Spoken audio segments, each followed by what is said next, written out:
Il-Gvern da skema b'allokazzjoni ta' 300,000 euro li permezz tagħhom għaqdiet mhux governattivi jistgħu wettqu proġetti ta' żvilupp u innovazzjoni fil-komunità.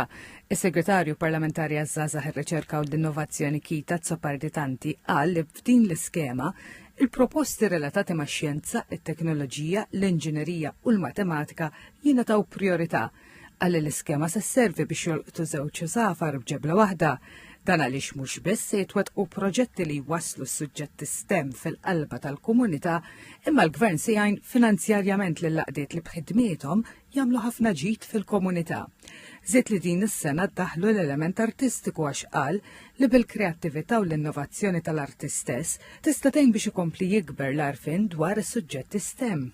Fost dawk li bbenefikaw minn din l-iskema s-sena l-oħra FC Hamrun Amateurs. Il-Chairperson Jürgen Bohaġar spjega li l-proġett inkorpora t-teknoloġija fl-isport. Nirġina li nixtru kamra li taħdem l-Artificial Intelligence biex tejna toħorġ anka statistika fuq kull player, kull player ħajbda jkollu l-profil tiegħu biex jara kif lab matul il-logħba, apparti l-logħba tkun live streaming, ġifieri kulħadd jista' jsegwi wkoll. Apparti minn hekk anke wkoll il-players ħajkollhom il-GPS trackers biex ikunu jafu kemm ġew waqt il-logħb.